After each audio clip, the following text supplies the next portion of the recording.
بسم اللہ الرحمن الرحیم۔ سبق کا تیسرا عنوان ہے اصول فقہ اور قواعد فقہ میں فرق۔ عموماً ہمارے مدارس میں اصول فقہ پڑھائی جاتی ہے لیکن قواعد فقہ نہیں پڑھائی جاتی، یعنی ہمیں یہ تو بتایا جاتا ہے کہ مجتہدین نے یہ احکام کیسے مستنبط کیے اور ان کے زاویہ نظر کیا تھا اور کس وجہ سے یہ اختلاف ان کے درمیان ہوا، اس کی بنیاد کیا تھی۔ وہ فہم کا اختلاف تھا، وہ ان کی استدلال کے طریقے کا اختلاف تھا، ان کی نظریات اور سوچ کا اختلاف تھا۔ اس کے قواعد اور اصول بتائے جاتے ہیں اصول الشاشی میں، نور الانوار میں، توضیح تلوی میں، اس کو اصول فقہ کہا جاتا ہے۔ لیکن قواعد فقہ، اچھا جیسا میں نے بتایا کہ اصول فقہ تو ایک ایسی چیز ہے کہ وہ تو مجتہد کا کام ہے، ہمارے تو کیا کام ہے،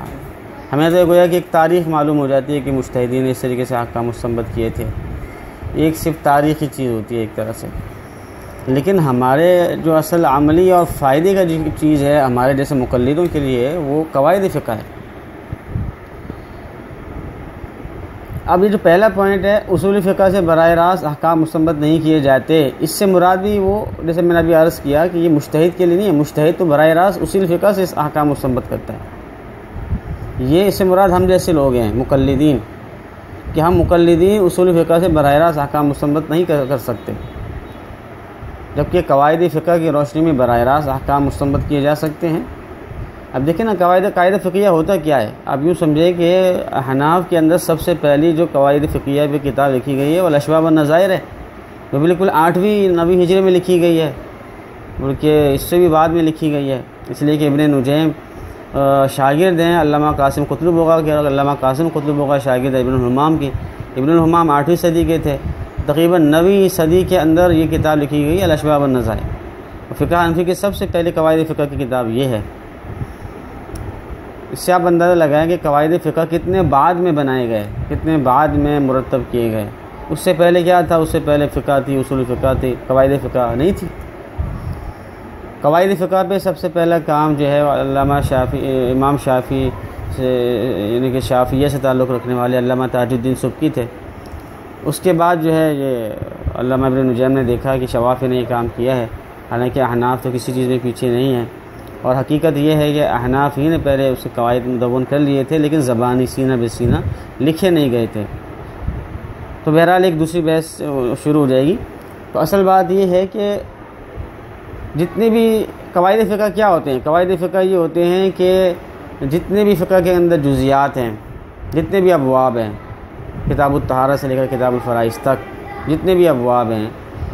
آپ جب مسائل پڑھتے ہیں نا، کتاب وضو کے مسائل پڑھتے ہیں یا نماز کے مسائل پڑھتے ہیں، تو خود بخود آپ کے ذہن میں آ رہا ہوتا ہے، یا ہدایہ مثلا پڑھتے ہیں تو آپ کے ذہن میں آ رہا ہوتا ہے کہ یار اس کے پیچھے یہ ضابطہ ہے، اس کے پیچھے یہ قاعدہ ہے، اس کے پیچھے یہ قاعدہ ہے، ان سب مسائل کو جمع کرنے والا یہ قاعدہ ہے، اور فرق جو آ رہا ہے مسائل میں اس وجہ سے آ رہا ہے۔ فقہ تو نام ہی جمع و فرق کا ہے نا، بعض علماء نے تو فقہ کی تعریف یہ کی ہے کہ فقہ نام ہے جمع و فرق کا، کہ ایک جیسے مسائل کو ایک جگہ جمع کر دینا، اور لگ ایک جیسے رہے ہو لیکن پھر بھی فرق ہوتا ہے، تو اس فرق کو پہچاننے کا نام فقہ ہے۔ تو قواعد فقہ میں کچھ ایسے قواعد مرتب کر دیے گئے ہیں جس پر جتنے بھی فقہ ہے ہماری، وہ اس کا نچوڑ و خلاصہ آ جاتا ہے۔ مثلا انما الاعمال بالنیات ایک قاعدہ ہے، یا الامور بمقاصدها، اعمال کا دار مدار نیتوں پر ہیں، اور جتنے بھی اعمال افعال احوال ہیں اس کا مقصد دیکھنا چاہیے، نیت دیکھنی چاہیے، جیسی نیت ہوگی ویسا حکم ہوگا۔ جیسے کہ ایک مثال ہے کہ اگر ایک آدمی کو کوئی چیز ملی، کوئی پیسے ملے، زمین پہ پیسے ملے، اگر تو وہ پیسے اس نے اس نیت سے اٹھائے، اس مقصد سے اٹھائے کہ میں اس کو اس کے مالک تک پہنچا دوں گا،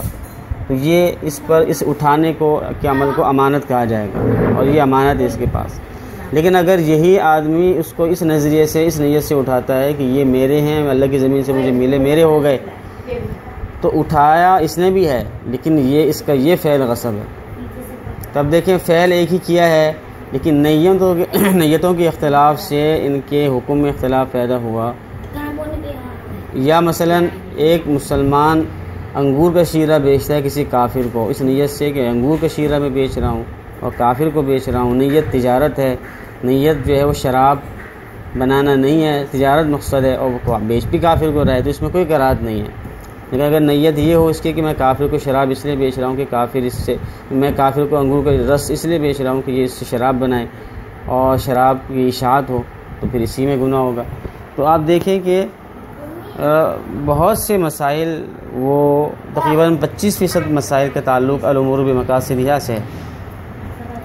اسی طریقے سے الیقین لا یزول بالشک کے بہت سے حیض کے مسائل ہیں، بہت سے نماز کے مسائل ہیں، طلاقوں کے مسائل ہیں، ان سب کا تعلق الیقین لا یزول بالشک سے ہے کہ طلاق دی ہے یا نہیں دی، اس میں شک ہوا تو مطلب یہ کہ طلاق نہیں دی۔ اسی طریقے سے اگر 2 یا 3 میں وہ شک ہے کہ 2 دی ہیں یا 2 دی ہیں یا 3 دی ہیں تو 2 شمار کیا جائے گا، اسے کہ الیقین لا یزول بالشک کی۔ ایک عورت کو عادت 6 دن کی ہے لیکن اب جو ہے 4 دن میں اس کا خون بند ہو گیا، تو الیقین لا یزول، البتہ یہ جو میں نے مثال بتائی ہے یہ 4 دن والی، اس میں تو دوسرا قاعدہ چلے گا، وہ احتیاط والا قاعدہ چلے گا کہ احتیاط یہ ہے کہ یہ عورت احتیاط پہ نماز میں احتیاط ہے کہ نماز شروع کر دے، تو لہذا وہ 4 دن کے بعد نماز شروع کر دے اور نماز غسل کر کے نمازیں شروع کر دے۔ اور قربت کے اندر احتیاط یہ ہے کہ وہ قربت نہ ہو تو وہ لہذا 6 دن کے بعد ہی وہ ہو، تو یہ احتیاط کا قاعدہ ہے۔ تو یہ بہت سے قواعد ہوتے ہیں، اور میں نے عرض کیا تھا کہ 5 قواعد کلیہ ہیں اور 19-20 کے قریب قواعد اکثریہ ہیں اور ضوابط اس کے علاوہ ہیں۔ تو یہ جو قواعد کے جو فن ہے بہت بعد میں مرتب کیا گیا، اور اصل میں یہ پورے فقہ کا نچوڑ ہے۔ اگر ایک آدمی چاہتا ہے کہ وہ مختصر وقت میں ساری فقہ حاصل کر لے اور دریا کو، سمندر کو کوزے میں بند کر دے، تو اگر وہ فقہ کے یہ قواعد فقہ پڑھ لے گا اور اس کی تمرین اچھی طریقے سے کر لے گا، تو یہ کہ اس کے سامنے اور کسی ماہر استاد کی نگرانی میں کام بھی کرے گا تو ایسا ہوگا کہ وہ فقہ کا کوئی مسئلہ بھی اس کے لیے مشکل نہیں رہے گا، اور اس کے پیچھے جو علت ہے یا اس کے پیچھے جو قاعدہ ہے وہ اس کی وجہ سے وہ آسانی سے اس کو حل کر لے گا۔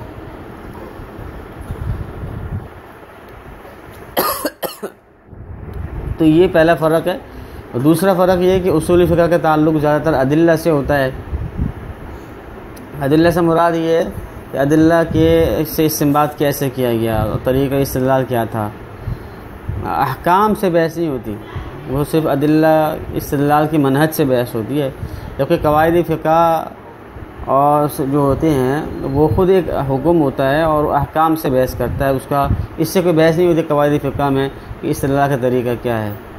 اور کس آیت سے اس مستنبط ہے اور کس حدیث سے مستنبط ہے، اجماع سے مستنبط ہے، قیاس سے مستنبط ہے۔ یہ بحث اصول فقہ کی ہے، یہ بحث قواعد فقہ کی نہیں ہے۔ قواعد فقہ میں تو آپ کو چھنے چھنائے کچھ